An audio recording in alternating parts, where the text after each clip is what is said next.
यार कहाँ गायब हो गए हो तुम? हाँ, मैं तो मुंतजिर ही रहा। अचानक ऐसे गायब हो गए जैसे जमीन निकल गई हो। माफ करना यार, कोई जरूरी काम में बिजी हो गया था, बस जरा देर हो गई। अच्छा जी, भाई कहाँ है तुम्हारा? वो भी आ रहा है क्या? क्योंकि तुमने कहा था कि हमारी पार्टनरशिप का जिक्र करोगे उनसे, मेरी तारीफें करोगे, अभी बहुत काम है।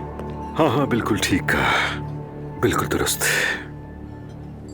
लेकिन उससे पहले एक बुरी खबर है तुम्हारे लिए। तुम्हारे माजी में जो भी गन था वो सब मेरे इल्म में है। किस किस को धोखा दिया, किससे कर्ज लिया और कौन तुम्हारे पीछे पड़ा है, तुम्हारे सारे कच्चे चिट्ठे सब जानता हूं मैं। और सिर्फ जानता ही नहीं हूं, सारे सबूत मेरे पास मौजूद हैं रेहान डियर। अब इस सब का क्या मतलब है? तुम समझ रहे थे कि तुमने मुझे अपनी मुट्ठी में ले लिया है, लेकिन हकीकत इसकी बरक्स है। मतलब यह है कि अगर मैं तुम्हारा पता उन लोगों को बता दूं जिनके बारे में मैं जान चुका हूं, तो अगली मुलाकात हमारी किसी सरकारी अस्पताल के आईसीयू वार्ड में होगी। क्योंकि वो लोग मामूली नहीं है, बहुत ही खतरनाक किस्म के लोग हैं, बता रहा हूं तुम्हें। सरकारी अस्पताल कह रहे हो? उमर साहब,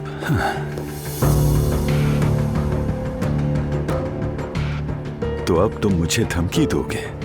हाँ हाँ बिल्कुल। अब फौरन अपना बोरिया बिस्तर बांधो और यहां से निकल जाओ। मुझसे, मेरे बेटे से, उसकी मां से, हम सबसे हमेशा हमेशा के लिए दूर हो जाओ। तो फिर ठीक है, मैं तुम्हारे बेटे को सब कुछ बता देता हूं। क्या मैं तुम्हें कहीं से खौफजदा लग रहा हूं रेहान? अब हमारे दरमियान हालात बराबर हो चुके हैं।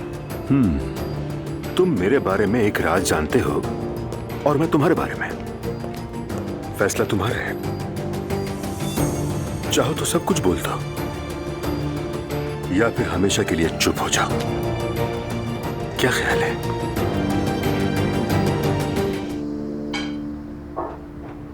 बाबा आज आप कुछ डिफरेंट लग रहे हैं।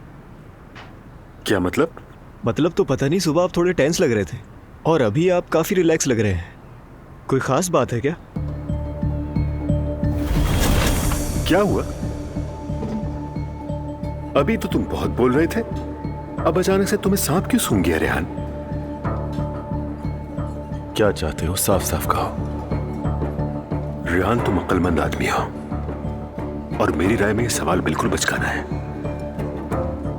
तुम दोबारा अच्छे से सोच लो। बस करो, रहने दो ये ड्रामे। जो बात है खुलकर कहो मुझसे। चलो। ये हुई ना बात। तुम्हारी संजीदगी देखने के लिए क्या हमें डंडा उठाना पड़ेगा मेरे भाई? जब तुम कह ही रहे हो तो सुन लो। नंबर 1, तुम लैला से दूर रहोगे। हम एक दूसरे से मोहब्बत करते हैं उमर साहब। बहुत खूब। हाँ, लेकिन मैं तुम्हें पसंद नहीं करता। अब क्या होगा? क्योंकि यहां का बादशाह मैं हूं रेहान, जो मैं कहूंगा वही होगा। और मैं ये भी जानता हूं कि तुम लैला की कमजोरी का फायदा उठा रहे हो। फिक्र मत करो, वो मेरी बात सुनती है, चाहे हम अलग ही क्यों ना हो। तुम हर सूरत हारोगे, इसीलिए हार तस्लीम कर लो। ठीक है, तो फिर बताओ अपनी ऑफर।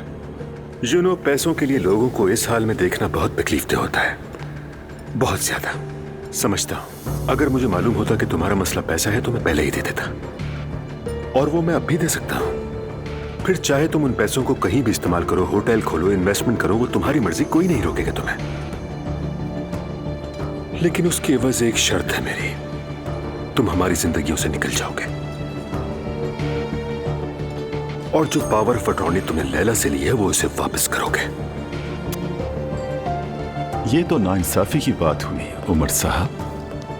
मैं भी तुम्हारी जिंदगी के बड़े राज जानता हूं। अगर सब कुछ बोल दूं तो फिर क्या करोगे तुम? नहीं बोलोगे। Are you sure?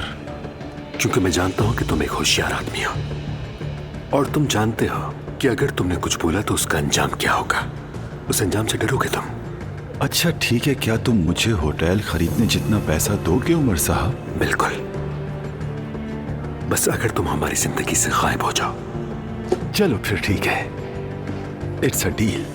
मैं भी दिल पर पत्थर रख के लैला को भूल जाता हूं। इसके अलावा और क्या करूं मैं? पैसा बड़ी चीज है। समझदारी इसी में है। और पेमेंट अभी करनी होगी। जैसे ही यहां से निकलोगे हो जाएगी। बात तय हो गई तो फिर ठीक है उमर साहब। अब मामला ठीक हो रहा है। हाँ, एक बुरा वाकया पेश आया, मगर तुम भी खुद को संभालो। अब सब गुजर गया। वो कहते हैं ना, एक नसीहत 1000 मुसीबतों से बेहतर है। चलें बताइए मुझे, जैनब मैडम से सुलह हो चुकी है ना? ऐसी भी कोई खास नाराजगी नहीं थी। लेकिन आप दोनों की हालत अच्छी भी नहीं लग रही मुझे। कहते हैं हमारी उम्र के रिलेशनशिप तुम लोगों जैसे नहीं होता है। मतलब यह है कि इतने कट एंड ड्राइव नहीं होते। क्या मतलब है? समझाता हूं। यानी हम साथ हैं या नहीं, मोहब्बत है या नहीं, रिश्ता है या खत्म, जो जो उम्र आगे बढ़ती है दिमाग में उलझने भी बढ़ती चली जाती है। और वैसे भी देखो, आखिर सबने मरना है। अरे बाबा, अल्लाह ना करे, कैसी बातें कर रहे हैं? यही हकीकत है बेटा, एक दिन सबने ही दुनिया से जाना है ना? इसलिए उम्र बढ़ने के साथ इंसान अगर किसी ऐसे शख्स को पाले जिससे वो वाकई एक ताल्लुक महसूस करे, जिससे उसका दिल का रिश्ता बन जाए, तो उसे वो कभी भी खोना नहीं चाहेगा। तो आपको लगता है जैनब मैडम आपकी जिंदगी की वो साथी हो सकती हैं? हाँ, क्यों नहीं। अगर बीच में बाहर के लोग ना आए तो हम अच्छी तरह समझते हैं एक दूसरे को। उन बाहर के लोगों में से शायद एक मैं भी हूं। डोंट बी स्टूपिड बेटा, ऐसी कोई बात नहीं है। तुम्हारा इससे कोई ताल्लुक नहीं है। तुम मेरे बेटे हो, मेरी जान हो।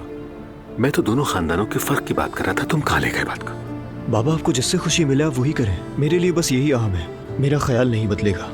मैं जैनब मैडम से ताल्लुक नहीं रखना चाहता। मेरी कोई दुनिया थोड़ी खत्म हो जाएगी। खैर चले, मैं अब निकलता हूं। दिन अच्छा गुजरे। बाय बेटा। Take care.